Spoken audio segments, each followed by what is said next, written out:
Hey guys, it's Matt. And I'm Mike. And we are Bardic Inspiration. So back in January, we released a video that was all about the making of our custom D&D table, which, as of the filming of this video, got a little over 62,000 views, which is significantly more than we could have hoped. Right, so first of all, thank you guys, because the feedback has been enormous, and pretty much off the back of this video alone, we've managed to qualify for the YouTube partnership. Yeah, and a lot of people in the comment section were asking about maybe getting an update video on the table, since it's been 6-7 months since we released that video, and when we released that video, we actually been using the table for about a year. So we figured we'd go through the comment section, pick out some questions, and answer them a little bit more in depth. But first, if you haven't seen that video, there will be a link in the description, as well as being able to click right up there. But let's show you guys the finished product of our customized D&D table. On screen now will be some nicer shots showing off our hard work and dedication. What I really came to appreciate about the table, beyond the fact of being able to have everybody in a semicircle, being able to look at each other and being able to connect during the games, but it's also just this space that we put so much work into. It makes every game kind of special in its own way. We spent so much of our time and blood, and a lot of blood, sweat and tears building this thing, and here it is, and we get to use it. So just a little bit of background, honestly, we've been playing with the same group since right when the basic rules for 5e came out.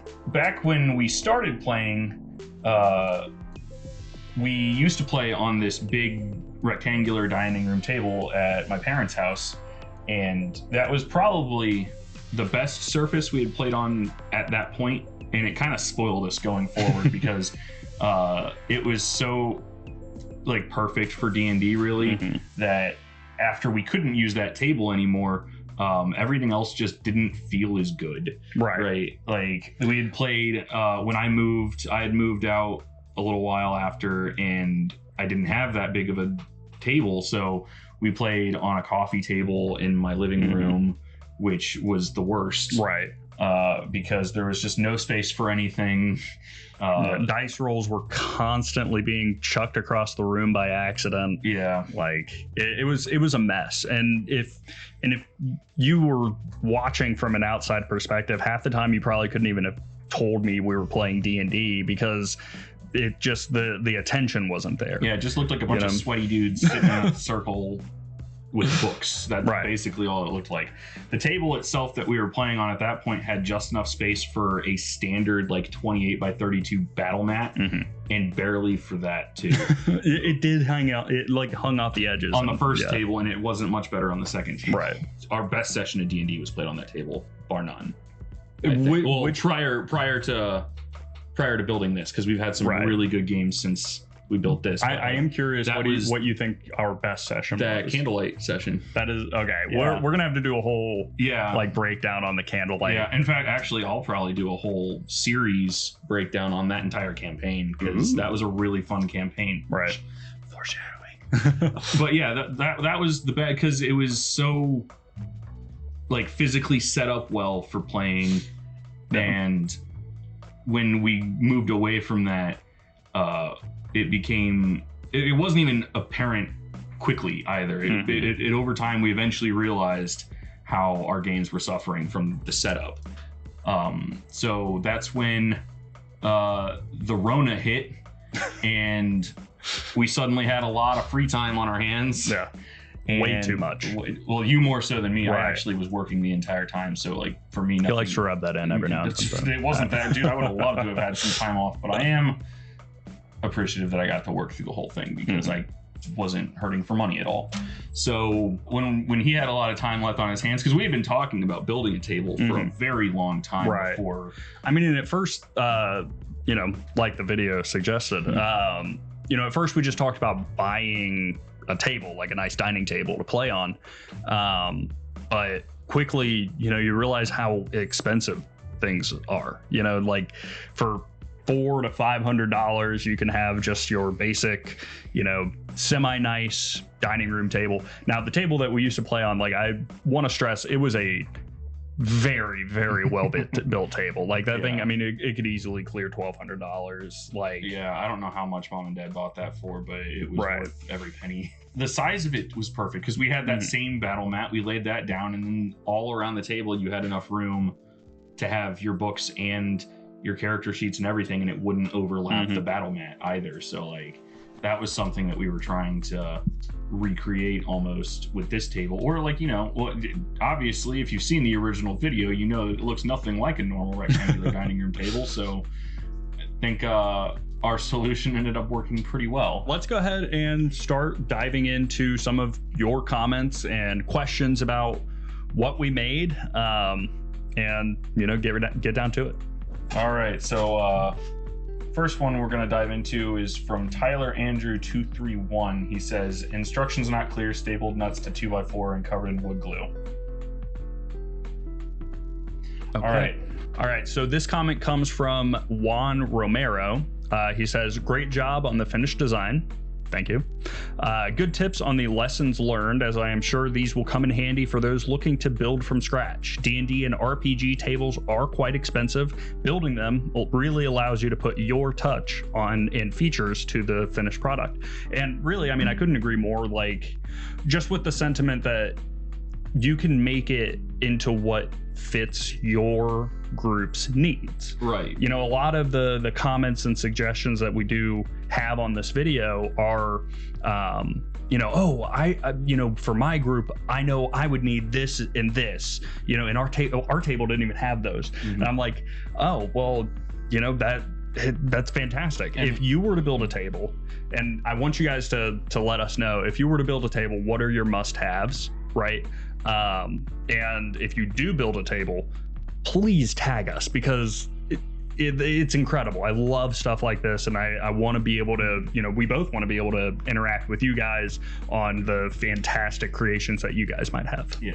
And I want to stress too, I don't think it can be said enough, we're not carpenters. We are not even amateur carpenters. We went into this with like 12% of a plan, right? That's barely a concept. And keeping that in mind, I think that at least we were able to show in a certain way that you don't have to be an expert carpenter to at least get something usable. As some of these other comments will show, there were far more efficient ways to do the things that we were doing, and if we were better at woodworking and carpentry, then we probably would have done those things. So Right. That's just us being inexperienced. So if we do in the future build another table, we'll probably take a lot of those tips and those pointers, and we'll probably use those techniques too. This comment comes from Noctrose SVK. They say, the table came out quite nice. Probably not my favorite design, but as long as it fills your needs, who am I to complain?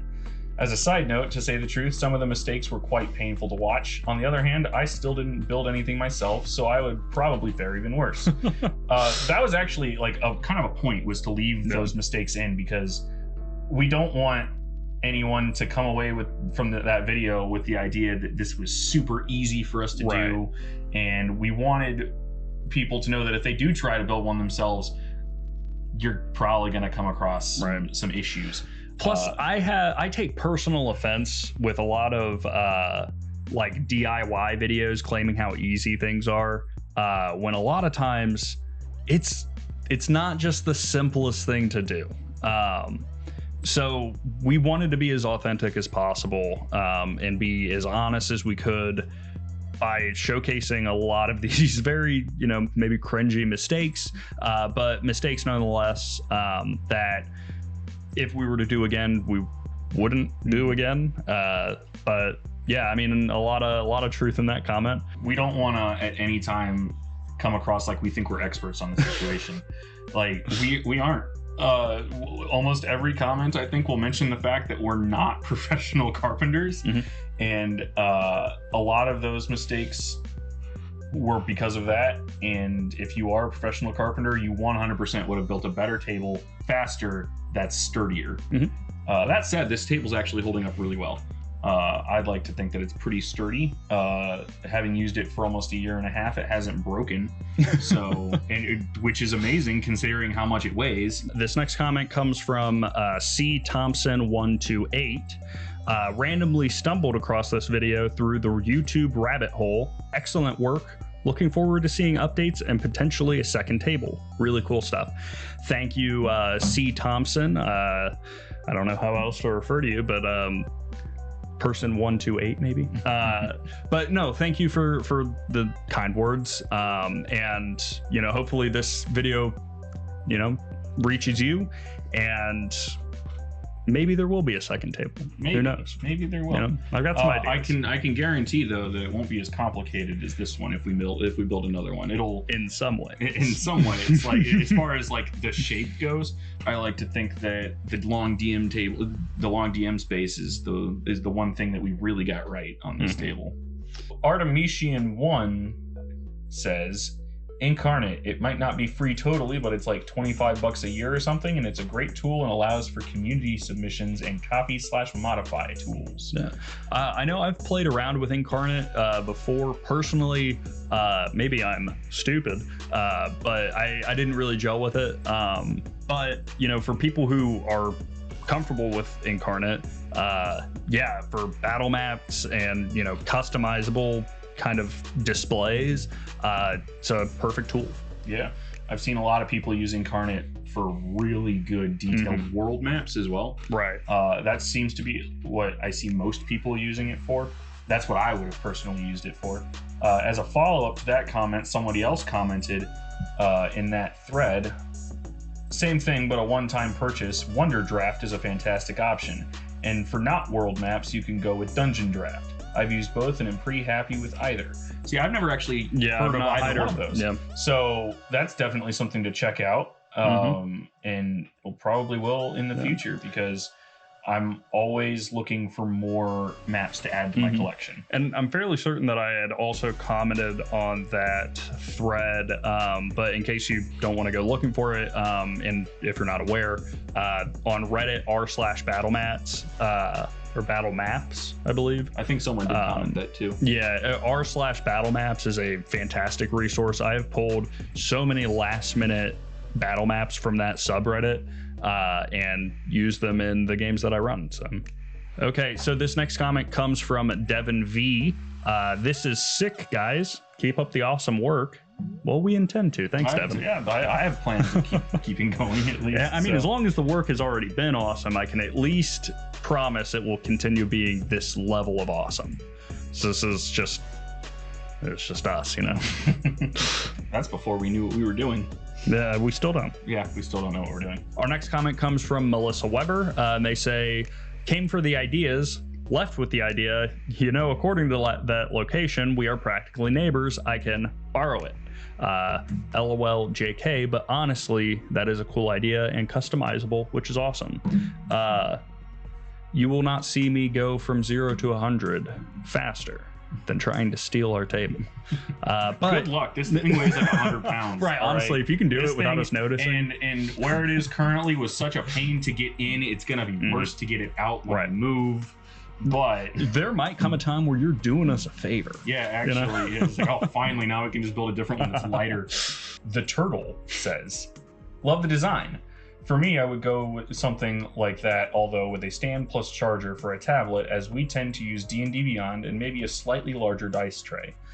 That is one thing. In the original draft of the plans, the dice trays were going to be a little bit bigger. Yeah. But as we got more close to the final stages of the build, we realized that making the dice tray larger would take away from the player space a little bit more, in a way that we weren't willing to compromise, at least. Which is kind of the same rationale for the cup holders, right? Is that when you're dealing with a finite amount of space, you kind of want to have as much room to write as possible. Would I have liked them to be larger? Yes. But I think it was an area that we compromised well, and I don't regret it. So yeah, they're also, I don't remember if this was actually in the video, but they're lined with neoprene as well. So that way, because a lot of us like to use metal dice, and metal dice on a wood table would put so many divots into the table that we still have, because it's unavoidable at a lot of points. At least one of our players will forget. Always rolls the metal dice on the table. They're getting better at it, but you know who you are. This next comment comes from Sean Myers, and this is where we kind of get into the we are not carpenters side of things.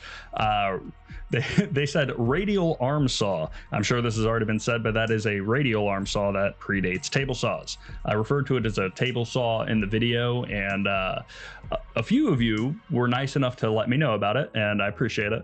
And thanks for not being mean about it either. Right. Like, everyone was pretty like, chill. Hey, Yeah. by the way, this is what that's actually called. But they go on to say, this is a super ambitious build, and I'm super psyched to see the process you go through to make it happen. So thank you, Sean.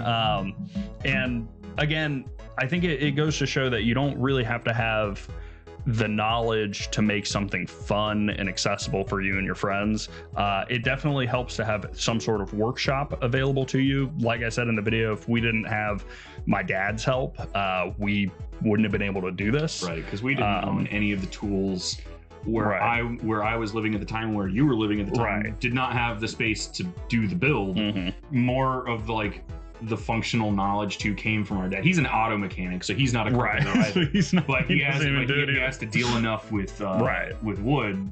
Well, and I think that's the main reason why I didn't want to do anything complex with wiring, because while I am confident in my abilities to glue wood together and put screws in it, I don't want to die by electrocution. Right. Like the lamps were about as far as we were going to go, because there wasn't anything particularly complicated that went along with it. If you have some sort of like electrical knowledge, if you're an electrician, absolutely go for it, because the things that you could do to run power through the table, it kind of gives you a limitless space for USB charging. If you wanted to be able to have tablets and charge your phones and that kind of thing, I think it would be amazing to be able to run speakers individually to each station. Yeah, because as of right now, we're just using a sound bar behind the DM, which, for all intents and purposes is not bad, but there are better solutions. There are ways to upgrade. That's what we wanted to do at first, but then as the build was taking longer and longer, we knew that if we threw one more thing in here that we are not particularly well versed in, especially one that can go wrong, like electricity, that you know what, maybe we'll just wait. Pump the brakes a little bit. Yeah, we'll wait a little bit. Someone also, I don't know if we'll get to the comment, but someone also brought up the idea of attaching a button and a light to each station to track saving throws, for like death saving throws, or any sort of secretive things that you could use, a button that you silently press to signal the DM for one reason or another. I thought that was incredibly creative. Never even crossed my mind. Jeff Whitehead says, for next time, auto bondo works very well. Yes, actually, our dad, being an auto mechanic, lives and dies by bondo. We would 100% have used that. The only reason that we didn't is because we were staining the table. We weren't painting it a solid color, so we were concerned that you would be able to see the bondo spots underneath of the stain. Having used the wood filler, though, I don't think we had that problem, so I think that using bondo would have been perfectly fine. So for next time, 100% Jeff, yes to the auto bondo. So this next comment comes from Dark Ninja. They say, you probably won't see this. Joke's on you, we did. But I think you should include a way for players to magnetize things to the section of their privacy screen. Wireless chargers for their phones, USB ports at every station, just in case they use a tablet for D&D Beyond or similar apps, and cup holders so no one accidentally knocks their beverage over. They go on to say, great video, thoroughly enjoyed, and you gained a new sub. So thank you for the sub. Thank you for the sub. So address a few things there. Magnetizing things was not the way we thought of to make that solution. There's a couple other comments that mention this kind of thing as well, that since there's a little bit of extra space above the TV in the center that the privacy guards come up, we could just hook something around it. So that was an idea that we had that we're probably going to implement when we have a reason to do so. Because one thing that we wanted to do for that, at least, was like get little name placards for the characters, so that way they can hang them over their section of the table, so that way everyone can see their character name and no one has to ask anymore, because that does happen. Which, I mean, if you're 120 sessions into a campaign, maybe you don't need to ask anymore. If you have to ask 120 sessions in, then you're probably probably need it more than anybody. Then you're probably no fun to play with either. As far as cup holders go, my rationale for not including like an inset cup holder was just that we had already routed out a space for dice trays, and when you're trying to fit, you know, papers and things that you're trying to write on with a finite amount of space, that space ends up getting a lot smaller than you anticipated. So if I were to put cup holders on it, it would probably be mounted to the outside of the table. But that would make it wider and harder for us to transport, for sure. So we just opted to go with the coasters. My fiance found these really cool coasters. I'm not sure where. I think she found them on Etsy. Designed and crafted in the USA by C4labs.com. So shout out to C4labs.com and whoever distributed them to us. However my fiance got them. We like these, so good job. Tablets and chargers, we did consider that at first, particularly the chargers part, because none of our players use tablets, and we know that's just a thing that we know about our group. So like if your group does use tablets and they do prefer to use tablets, then that is definitely something to look into. But since we made this table specifically for our needs, and it's only people that we physically play with in person and we know them really well, we know that that's not something that was going to be a necessity for us, at least. Company of Losers says, probably would have saved some time and frustration had you made the play surface and DM surface from one solid piece of plywood. Yeah, probably. You're probably 100% right there. It would definitely weigh a lot less, as I'm sure we've complained about in most of these questions, answering them, that this table weighs a ton, and making it out of plywood would definitely have decreased the weight. The only problem the reason why we didn't go with plywood is because it was really hard to find a piece of plywood, one, that wasn't warped, and two, that was thick enough that it wouldn't then subsequently warp.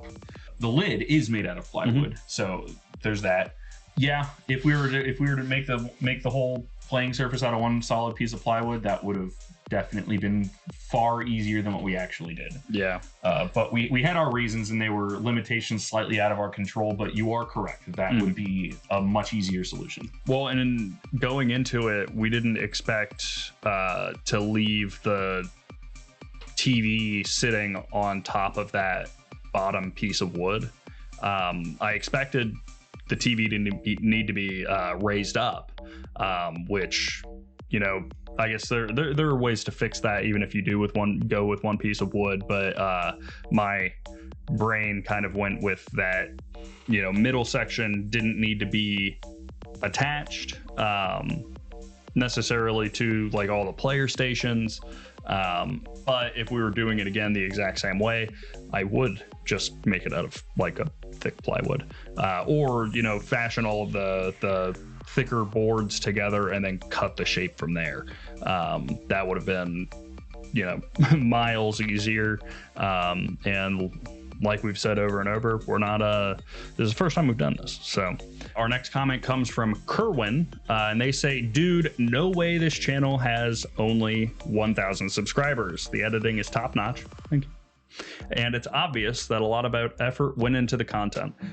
You guys have no idea how much stuff like that means to us. I literally teared up when that comment came in, and I read all of them. Yeah, we actually, you know, so far we have read every single comment that has come across every single one of the videos we've put out.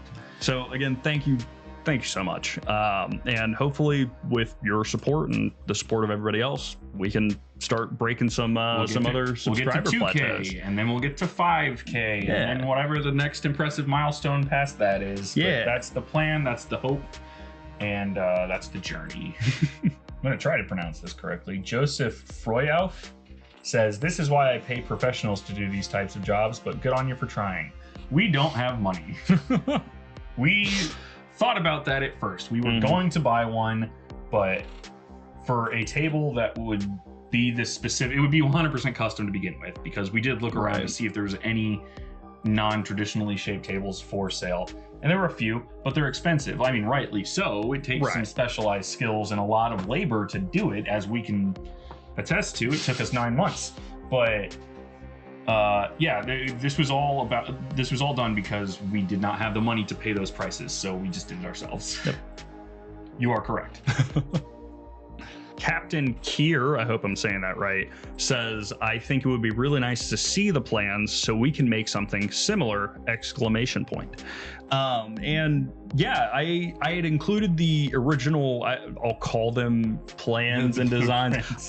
It was on like loose leaf paper, you know, it's not, it wasn't gridded. Like it had a lot of math that I had to scribble out because I was wrong. Yeah. And I think a lot of people will be disappointed to find out just how seat of the pants this entire process was done.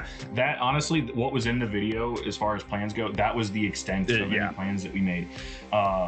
More of the plans, I guess, that you didn't see as much in the videos, when we took a blank space of carpet in my living room and we used tape. Just that picture made it. But what you can't see is we did actually have like the inches measurements written on the pieces of tape, but it was written in pen and probably didn't get picked up very well on the camera. And before we get roasted for saying that's how we figured out the design, we just wanted to see a rough estimate of how much space it would take up. Yeah, because where I was living at the time was not that big. So, plus, I think it was like midnight already, and we couldn't go just start working on it. So we wanted to do something with our excited energy. Yeah. This is a comment from Brad Camro. Again, I hope I'm pronouncing your name right, but if I'm not, sorry, Brad. A nice job, all things considered. There are some great suggestions here for how to improve the next one. I know my father would disown me if I made anything in the same way as this table, but you don't have the technical background in carpentry that he has. That is 100% accurate. We do not. I love the wording. That was neither do I, for that matter, so at least we're on the same playing field. It's a really nice project though. Perhaps for next time, consider doing some modeling ahead of time. There are plenty of free 3D CAD programs that will help you with the design. It'll calculate the angles and make sure that you have the right cuts, and you won't have to go through all the guesswork for the lid. Of course, there is a substantial learning curve to using these programs, but it's definitely worth it in the end. Failing to plan is planning to fail, after all. And, you know, true rewards, never spoken. Yeah, no, that is 100% accurate. I haven't used anything CAD related since high school. Right, and I have such a limited background with like 3D modeling. It is something that I really want to get into. And you are correct, that would have helped a lot. Yes, if we even kind of knew how to use any of that kind of stuff, but I had cursory knowledge of it at first, and I've forgotten all of it. So but you know, for someone who might be watching and thinking, well, damn, these guys did it pretty easily, I could do something better. First of all, you probably can, but take a lot of what Brad just said, or just said, it was probably, you know, a couple months ago, but what Brad said, and you know, it's a lot of good advice, and maybe hit them up. Respond to his comment, be like, hey, can your dad help me? But you know, I think there were a lot of really good ideas on the video, like the comments underneath of it, that if somebody wanted to do something starting from our spot, I think that we can see your table excel in ways that ours didn't.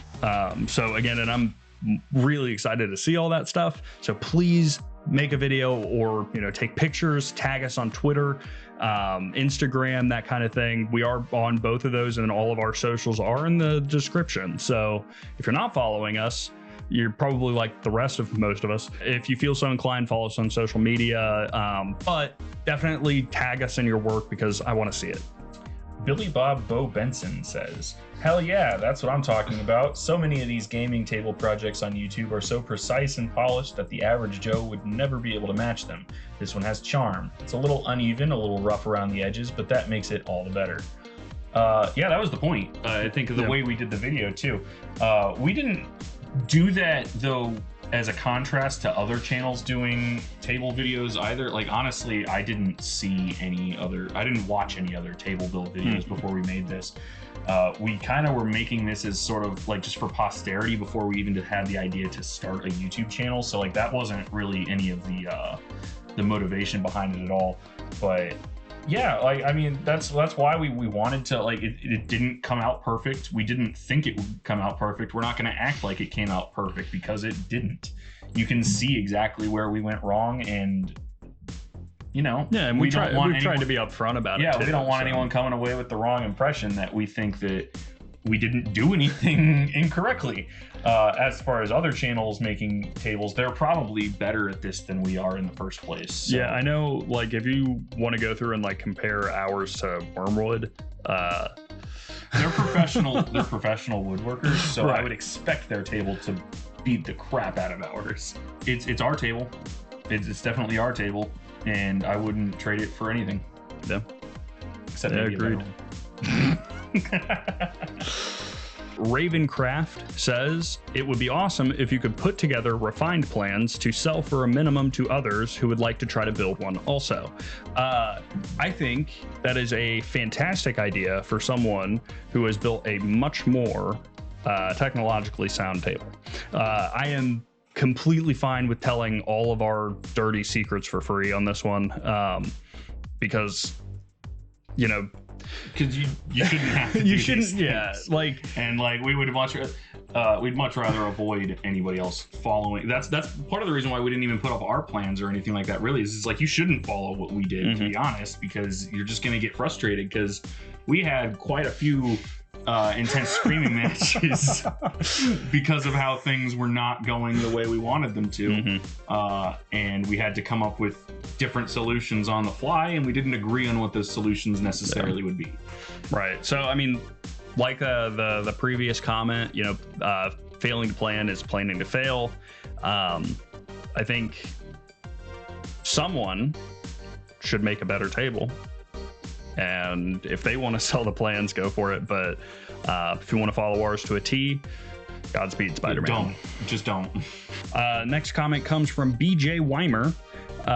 We just going to gloss over the tidy-whitey undies as rags. First of all, yes. Yeah.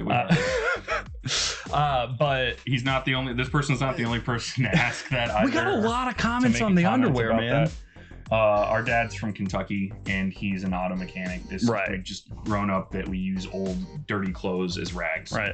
And I stand by the point that I made. I don't think that there is a better use for tidy-whities than as rags.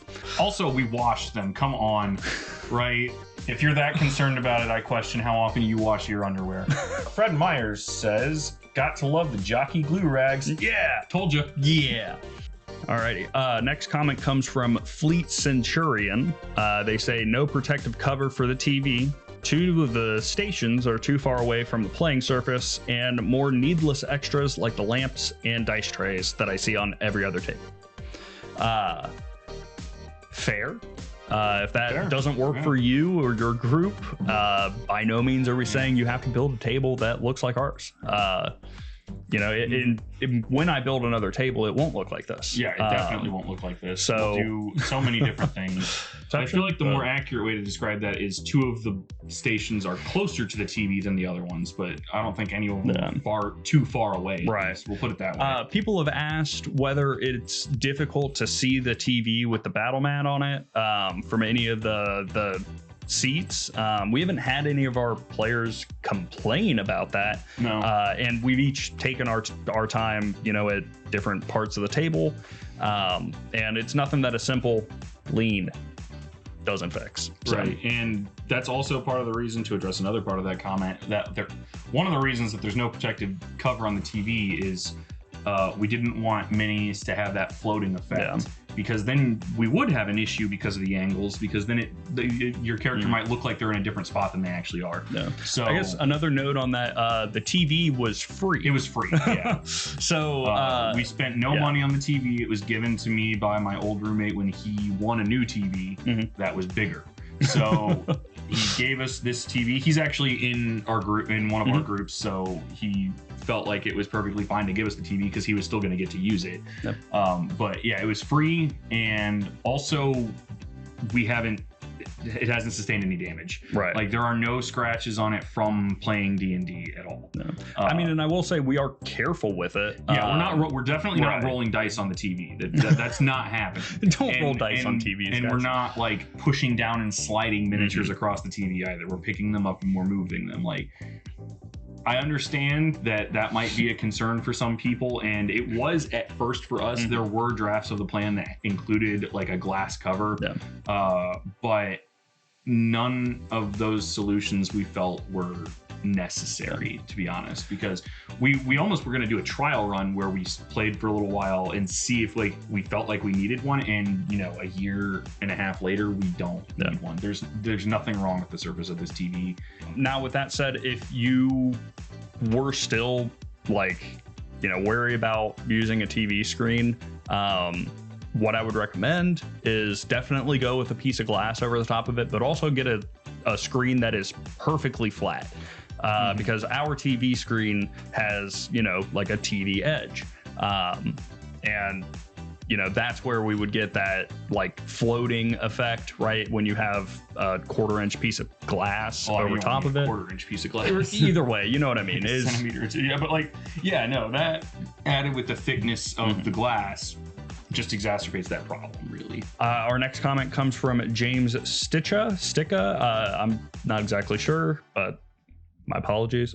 Very cool to see the hard work put into it. I feel like you could go without the TV and do a top-down projector to show the maps and cut out the cost and weight of a TV. That's another good point. That also was I don't think I ever voiced that, but that actually was a suggestion of mine that I was planning on doing actually for a different group, because we didn't want to build a second table for that group.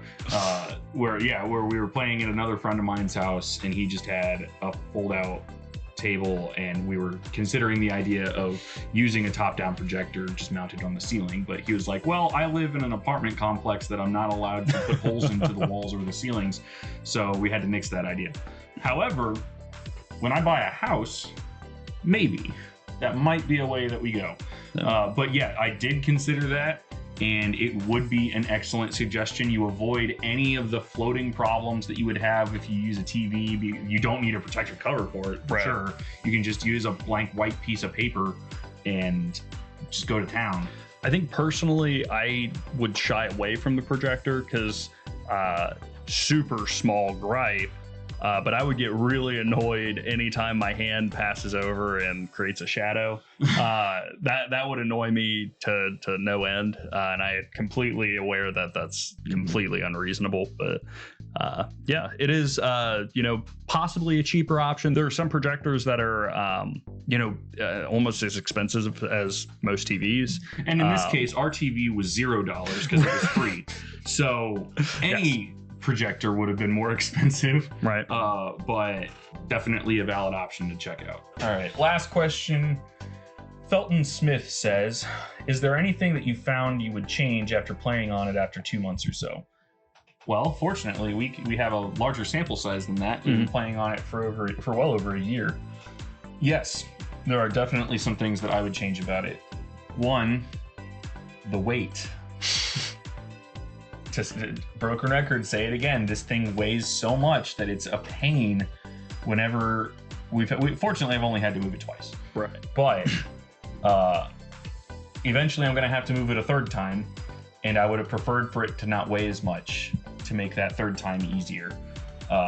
It's such an odd shape too that it's hard to get it to fit around things when you're trying to get it into the place, like the room it's supposed to be in at all. So the weight is the main thing that I would change. What about you? This is going to sound awful, but I think another thing that I would probably do differently, and especially over the last year of playing with this table, I don't like digital battle mats. Oh, really? I don't like them anymore. So the next time I build a table, it will be more geared for a physical battle map. Because we also plan to start playing Warhammer Age of Sigmar. So we need somewhere to be able to play those kinds of games. Yeah. So then we'll need a table design that's a little bit more versatile than this. Because Right. You can do one thing with this table. You can play You D&D. can play D&D or can't another play- role-playing game. You can't play anything else. You can only play TTRPGs, and that's it. And that's honestly, that's all this table gets used for. Right. Too, is we can't use it for anything else really. Yeah. So I guess this kind of goes back to my original point about the weight too.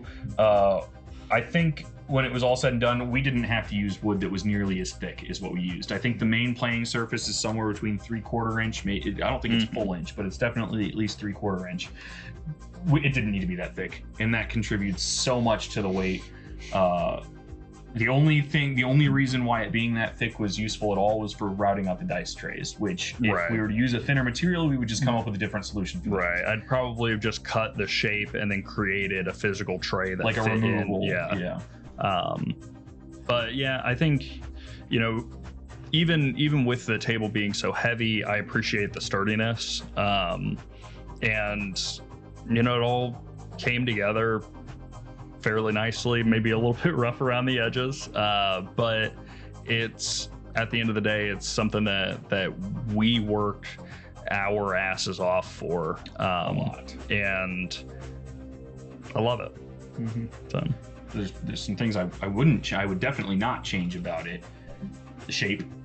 I think the shape is perfect. A lot of people had brought up the point that, hey, if you have more than 6 players, then this table's probably not the best design. I'm like, well, see, that's because we only have 6 players in any of our games. And we made it a very specific point to any game we play in the future, limit to 6 players, because I know this is how I feel about it. You have slightly different opinions on the matter, but there was one game that we played years ago that had 9 players at once, and it was the most chaotic, non-useful session of D&D I think I've ever most fun played. thing ever. There was some hilarity and some hijinks, but like Nothing got done. Nothing got done. And that is true. There was 9 people, and only 1 or 2 of them actually did anything before plot happened. Right. So limiting the games to 6 was something that we wanted to do, and that's why that fueled the decision to make this a 6-sided table, well, 6-player sides table. But yeah, I think that was the one thing. If we'd have done anything the same, with a completely new table, that's the one I would have wanted to do the same, is keep it the same shape. It made its own problems. It made it a pain to figure out all the angles and get all the cuts and stuff. I think at some point someone mentioned using an angle finder. Pretty sure we did use an angle finder. Right, we did. We're just us. I think so that it was you difficult. commented on it that we didn't, or that would have been a good tool to use. I think we did actually use an angle finder. So thank you for watching that original table video. And thank you if you've gotten this far in this video. Yeah, and we do have a lot of other content on our channel, so if you want to check it out, just click our name down there. But if you haven't seen that original table video, go check it out now. It'll be popping up on your screen.